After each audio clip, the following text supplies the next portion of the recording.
தயவு பதிவு 123 அருட்பெருஞ்சோதி அகவல் உரைவிளக்கம். திருவருட்பா 6ஆம் திருமுறை அருட்பெருஞ்சோதி அகவல் உரைவிளக்கம். உரைவிளக்கம் அருளியவர் தயாநிதி சுவாமி சரவணானந்தா, திண்டுக்கல். திருச்சிற்றம்பலம். அருட்பெருஞ்சோதி அருட்பெருஞ்சோதி தனிப்பெரும் கருணை அருட்பெருஞ்சோதி.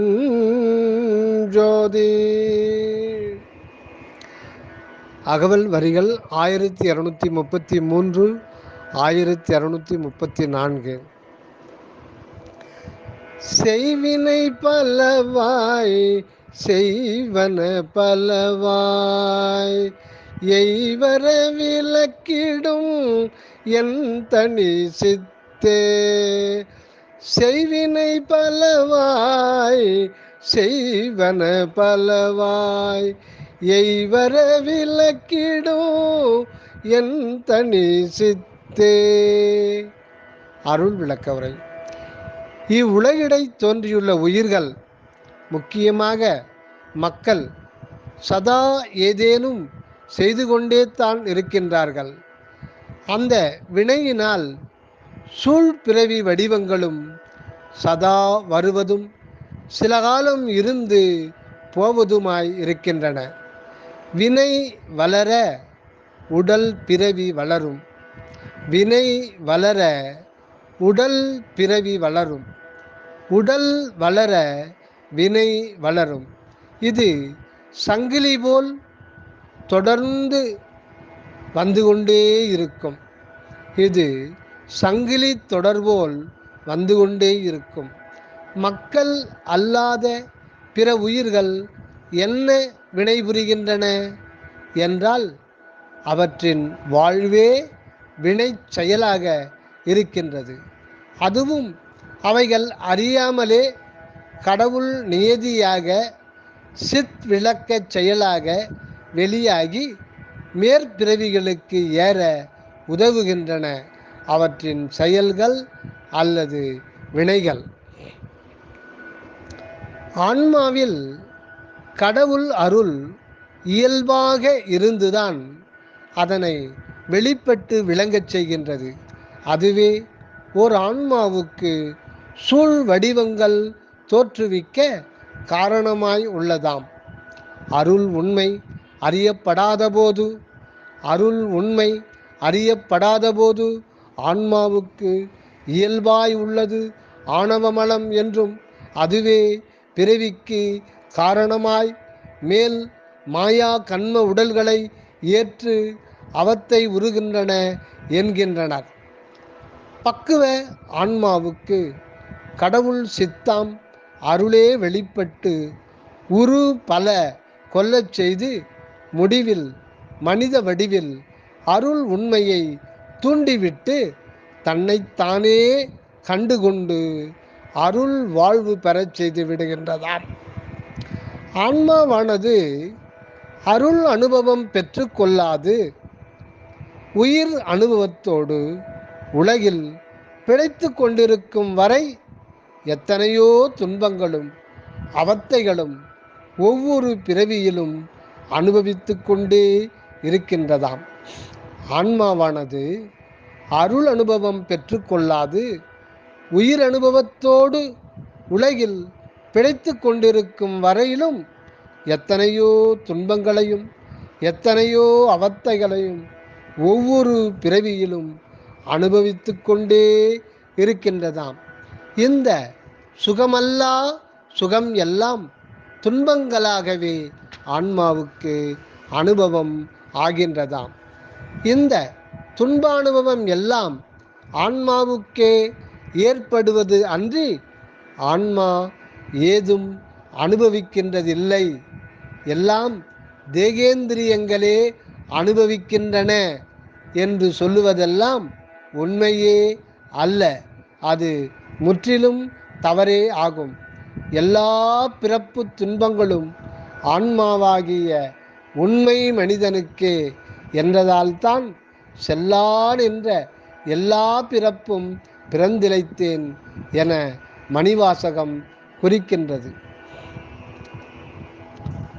எல்லா பிறப்பு துன்பங்களும் ஆன்மாவாகிய உண்மை மனிதனுக்கே என்றதால்தான் செல்லான் என்ற இத்தாவர சங்கமத்துள் எல்லா பிறப்பும் பிறந்திழைத்தேன் என மணிவாசகம் குறிக்கின்றது.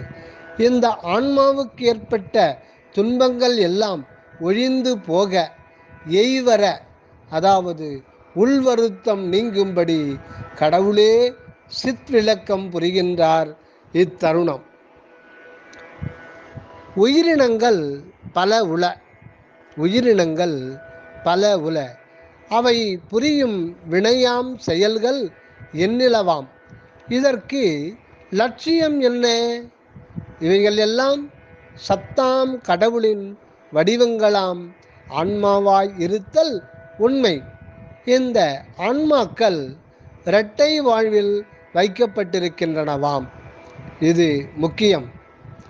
இந்த ஆன்மாக்கள் இரட்டை வாழ்வில் வைக்கப்பட்டிருக்கின்றனவாம். முதலாகிய கடவுள் நிலையில் ஆன்மா கடவுள்மய சுத்தானந்த நிலையில் இருக்கின்றது. இது நித்தியமானது. இரண்டாம் நிலையில் ஆன்மாவானது உயிர் சக்தி கொண்டு தேகேந்திரிய தொடர்புடன் உலகியலில் வாழ்கின்றதாம். இதில் ஏற்படுகின்ற இன்ப துன்ப அனுபவம் எல்லாம் தான் உயிர் வழி ஆன்மாவே அனுபவிக்கின்றது. உயிர் ஒடுங்கிவிட்டால் உயிர் வழி ஆன்மாவே அனுபவமும் அடியோடு ஒழிந்து போகும். இது முக்கியம். இதில் ஏற்படுகின்ற, அதாவது இரண்டாம் நிலையில் ஆன்மாவானது உயிர் சக்தி கொண்டு தேகேந்திரிய தொடர்புடன் உலகியலில் வாழ்கின்றதாம். இதில் ஏற்படுகின்ற இன்ப துன்ப அனுபவம் எல்லாம் தான் உயிர் வழி ஆன்மாவே அனுபவிக்கின்றது. உயிர் ஒடுங்கிவிட்டால் உயிர் வழி ஆன்மாவின் அனுபவமும் அடியோடு ஒழிந்து போகும். ஆனால் வினை வழி ஆன்மாவுக்கு மறுபிறவி தேகம் வரும்போது துன்பானுபவம் வருத்துகின்றதாம். இதை ஒழித்து மறுபடியும் பிறப்பு வராதிருக்க செய்ய வேண்டுமானால் ஆன்மாவின் வாழ்வு சுத்தானந்த நிலையை ஓர்ந்து பொருந்தி நின்று சுத்த சன்மார்க்க வாழ்வு வாழ்வதால் நிலைத்த இன்ப வாழ்வே சூழ்ந்து கொள்ளும். மேற்கொண்டு இறப்பும் பிறப்பும் தொடரா. இதை ஒழித்து மறுபடியும் பிறப்பு வராதிருக்க செய்ய வேண்டுமானால் ஆன்மாவின் வாழ்வு சுத்தானந்த நிலையை ஓர்ந்து பொருந்தி நின்று உட்பொருந்தி நின்று சுத்த சன்மார்க்க வாழ்வு வாழ்வதால் நிலைத்த இன்ப வாழ்வை சூழ்ந்து கொள்ளும். மேற்கொண்டு இறப்பும் பிறப்பும் தொடரா. அடுத்து அகவல் வரிகள் 1635 1636. அண்ட சராசரம் அனைத்தையும் பிறவையும் எந்தர விளக்கும் என் தனி சித்தே. அண்ட சராசரம் அனைத்தையும் பிறவையும் எந்தர விளக்கும் என் தனி சித்தே. உரைவிளக்கம். அகண்ட பிரபஞ்சத்திலே எத்தனையோ கோடி அண்டங்கள் விளங்கி கொண்டிருக்கின்றன. அந்த அண்டம் ஒவ்வொன்றிலும் அளவிறந்த அசரமாகிய, அதாவது நிலை இயல் உயிர்களும் சரமாகிய, அதாவது இயங்கியல் உயிர்களும் விளங்குகின்றன. இவைகளே அல்லாது இந்த பெரும் பிரபஞ்ச வெளியில் அனந்தமாகிய பூதசக்தி பொருள்களும் மின்காந்த ஆற்றல்களும் கணித்தற்கரிய சக்தி செயல்களும் விளங்கி கொண்டுள்ளனவாம். வான்வெளி ஆராய்ச்சியில் புதிதாக எத்தனையோ பொருள்களையும் ஆற்றல்களையும் அண்ட விளக்கங்களையும் அவற்றின் வரலாறுகளையும் கொஞ்சம் கொஞ்சமாக இப்பொழுது கண்டு கொண்டுள்ளனர். இக்காட்சியும் அனுபவமும் அக மெய்ப்பொருளின் இயல்பு அறிந்து அனக வாழ்வு ஏற்று இன்ப நிலை உருவதற்கே ஆகும். அப்படி அல்லாது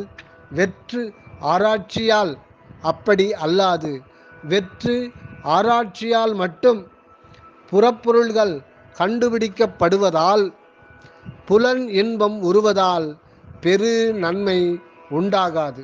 மனிதன் இப்பிறப்பில் அறிந்து அடைய வேண்டிய பயனை அடையாமல் போய்விடுகின்றான். இம்மனித பிறப்பின் பயனாகிய பேரின்ப வாழ்வை அடைவிக்கவே இந்த பெரிய பிரபஞ்சம் திருவருளால்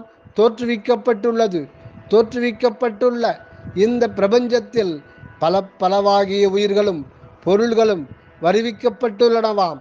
இவை எல்லாம் எதற்காக இப்படி விளங்கச் செய்யப்பட்டுள்ளன என்றால், உள் விளக்கமாம் அகத்தெளிவும்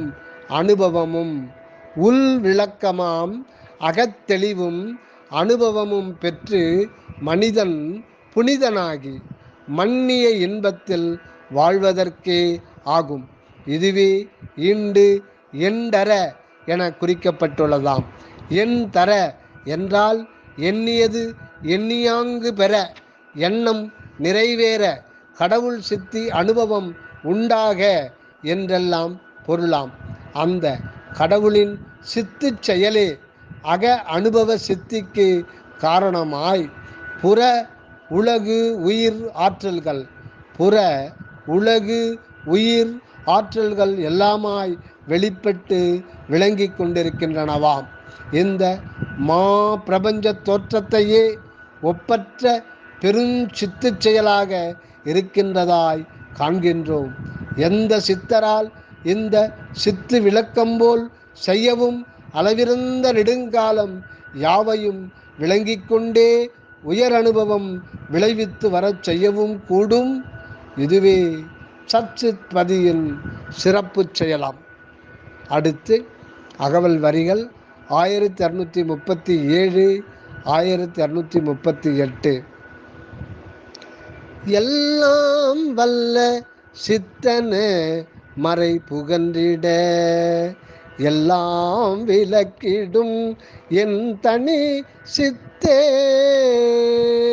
எல்லாம் வல்ல சித்தன மறை புகன்றிட எல்லாம் விளக்கிடும் என் தனி சித்தே. உரை விளக்கம். கடவுளை எல்லாம் வல்ல சித்தன் என்கின்றனர். சர்வ வல்லமையுள்ள ஆண்டவரை ஒமினிபொட்டன்ட் ஆல்மைட்டி காட் என்று குறிப்பிடுகின்றனர். எல்லாம் செயல்கூடும் எண்ணானை அம்பலத்தே எல்லாம் வல்லான் தனையே ஏத்து என்கின்றார் நம் வள்ளல் பெருமான். மறை ஆகமங்கள் யாவும் கடவுளின் இந்த எல்லாம் வல்ல பெருஞ்செயல் தன்மையை குறிக்கின்றன. மறை ஆகமங்கள் யாவும் கடவுளின் இந்த எல்லாம் வல்ல பெருஞ்செயல் தன்மையை குறிக்கின்றன. பக்தர்கள் யாவரும் வியந்து துதிக்கும் கடவுள் பெருங்குண பெருஞ்செயல் இந்த எல்லாம் வல்ல தன்மையாகும். சத்தாம் பரம்பொருளின் இந்த சித்தியல் விளக்கச் செயலால்தான் இந்த பிரபஞ்சம் என்றும் விளங்கி கொண்டிருக்கின்றது. சத்தாம் பரம்பொருளின் இந்த சித்தியல் விளக்கச் செயலால்தான் இந்த பிரபஞ்சம் என்றென்றும் விளங்கி கொண்டிருக்கின்றது. இயற்கை உண்மையாய் இருப்பது சத்து. இயற்கை உண்மையாய் இருப்பது சத்து. இயற்கை விளக்கமாய் விளங்குவது சித்து. இயற்கை விளக்கமாய் விளங்குவது சித்து. சத்து இல்லாமல் சித் விளக்கம் உண்டாகாது. சித்து இல்லையாயின் சத்து இருப்பதை உணரவும் அனுபவிக்கவும் முடியாது. இது முக்கியம். சத்து இல்லாமல் சித் விளக்கம் உண்டாகாது. சித்து இல்லையாயின் சத்து இருப்பதை உணரவும் அனுபவிக்கவும் முடியாது. சூரியனுக்கு ஒளி இயல்பாயிருந்து விளங்குகின்றதும் விளக்குகின்றதுமாய் உள்ளது போன்று சத்தாம் பரம்பொருளுக்கு இந்த சித்தும் இயல்பாயிருந்து விளங்கவும் விளக்கவும் உதவுகின்றதாம். சூரியனுக்கு ஒளி இயல்பாயிருந்து விளங்குகின்றதும் விளக்குகின்றதுமாய் உள்ளது போன்று சத்தாம் பரம்பொருளுக்கு இந்த சித்தும் இயல்பாயிருந்து விளங்கவும் விளக்கவும் உதவுகின்றதாம். இந்த இயற்கை விளக்கமாகிய சித்தால் என்ன பயன்? அல்லது இந்த பெரும் பிரபஞ்சம் ஏன் தோன்றி எதற்காக விளங்கிக் கொண்டு மக்கள் முதலான உயிர்களை தோற்றுவித்து பலவிதங்களிலும் இன்ப துன்ப அவத்தைகள் பட்டு அழிவுறச் செய்கின்றது? இந்த பெரும் பிரபஞ்சத்தில் ஏன் தோன்றி எதற்காக விளங்கிக் கொண்டு மக்கள் முதலான உயிர்களை தோற்றுவித்து பலவிதங்களிலும் இன்ப துன்ப அவத்தைகள் பட்டு அழிவுறச் செய்கின்றது? இப்படிப்பட்ட சித்து செயலால் யாருக்கு என்ன நன்மை? இதில் கடவுளின் சித்தியல் விளங்கலாம். ஆனால் உயிர்களின் துன்பாவத்தைகளைக் கண்டு மிக வருந்த நேருகின்றதே. என் செய்வது? கருணையே வடிவான கடவுட்செயலின் உண்மை விளங்காமல் கலக்கம் அடைகின்றனர் நல்லோர். நிதியாகிய எல்லாம் வல்ல கடவுள் இப்படி ஏன் தயவே சிறிதும் விளங்காத இந்த அவத்தைகளையும் அழிவு செயல்களையும் ஏன் புரிகின்றாரோ என்றெல்லாம் கேட்கவும் கருதவும் செய்கின்றன இந்த உலக நிகழ்ச்சிகள் எல்லாம். இப்பொழுதுதான் திருவருளே இந்த சித்தாகி நின்று உண்மையை எல்லாம் சிறிதும் ஐயமும் தெரிவும் இல்லாதபடி விளக்கமாக உணர்த்தி விடுகின்றதாம். நமது கடவுள் அருட்பெருஞ்சோதியாக இப்போது வெளியாகியுள்ளார். இதன் அகண்ட பெருஞ்சோதியே சத்து பொருளாகவும் அருள் ஆற்றலே சித்து தன்மையாகவும் உள்ளனவாம். மற்றொரு வகையில் அருள் ஆற்றலே அகப்பொருளாகவும் பேரொளியே புறத்திலங்கும் யாவுமாக விளங்குகின்றது எனவும் அறிகின்றோம். உண்மையில் இந்த சச்சித் பரம்பொருள் அத்துவிதமான இரண்டற்ற ஒன்றான அருள் ஒளியாகவே உள்ளதாம். உண்மையில் இந்த சச்சித் பரம்பொருள் அத்துவிதமான இரண்டற்ற ஒன்றான அருள் ஒளியாகவே உள்ளதாம். ஆகையால் சித்தென விளங்கும் எப்பொருட்கும் செயலுக்கும் தோற்றத்திற்கும் குணத்திற்கும் அனுபவத்திற்கும் உள்ளீடாய் அகநிலையில் பொருந்தியதாய் இருக்கின்றது எல்லாம் வல்ல அருள் என்பது தெளிவாம். இந்த அருள் நிலையே அக அனுபவத்தில் சத்தாகி சித்தாகி இன்பமாகி சதாநிலையாய் விளங்க வல்லதாம். இந்த அக அருள் நிலையே அக அனுபவத்தில் சத்தாகி சித்தாகி இன்பமாகி சதாநிலையாய் விளங்க வல்லதாம். அப்படித்தான் அது, அதாவது அந்த அருள்தான் சச்சிதானந்தமாய் என்றும் நிலவுகின்றது. இந்நிலை அனுபவம் வெளிப்படத்தான் புறம் சூழ் ஜோதியை பலப்பலவாக சதா விளங்கச் செய்து கொண்டே உள்ளது அந்த அகம் வளர் சச்சிதானந்தம். அகநிலை இன்பநிலை எப்போதும் பரிபூரணமாயிருந்தும் அது வெளியாக அகநிறை இன்பநிலை எப்போதும் பரிபூரணமாயிருந்தும் அது வெளியாக பல பொருளாய் உயிராய் ஆக்கிக்கொண்டு உயிர் அனுபவத்திற்கு மேல் அருள் ஞான அனுபவம் உறவே இந்த மனித பிறப்பு வடிவு கொண்டு உலகிடை தோன்றியுள்ளதாம். இந்த பிறவியில் புலன் உணர்வும் மன அறிவும் தான் முற்பட்டு இச்சை வழியில் படர்ந்து அறம்பாவத்தால் புற வாழ்வில் இன்ப துன்பங்களை பெருக்கிக் கொண்டிருக்கின்றனவாம். மக்கள் இந்த புற வாழ்வில் அவா வெகுளி மயக்கத்தால் தீய வழியில் சென்று கொண்டிருப்பதே அவத்தைகள் பலவற்றிற்கும் துன்பங்களின் பெருக்கிற்கும் காரணமாம். பக்குவம் உற்றால் அன்பு வழி மேற்கொண்டால் மக்கள் எல்லா நன்மையும் பெற்று இன்ப வாழ்வில் தழைப்பார்கள். ஆகையால் இன்றைய உலக நிலையில் துன்பியல் வாழ்வுக்கு காரணம் மக்களின் அறியாமை செயலே ஆகும். கடவுள் தயவு செய்யாதிருக்கின்றதாக கருதுவதோ கடவுள் தயவு செய்யாது இருக்கின்றதாக கருதுவதோ அவரை தயவு இல்லாதவர் என்று எண்ணுவதோ பெரும் தவறே ஆகும். மனிதனை பக்குவப்படுத்தவே இந்த சோதனை சூழலில் விட்டு மனிதனை பக்குவப்படுத்தவே இந்த சோதனை சூழலில் விட்டு மீண்டும் வரவேற்க தயாராக இருக்கின்றார். அன்றியும் கடவுள் நிலை நிறை இன்பமாய் அதீதத்தில் என்றும் இருந்து வருவதும் பக்குவமுற்ற மனிதனை அந்த இறை இன்ப நிலையுற்று என்றும் பேரின்பில் விளங்கச் செய்யவும் உள்ளது என்பது உண்மையாம். ஆகவே இப்போதுள்ள உலக நிலையை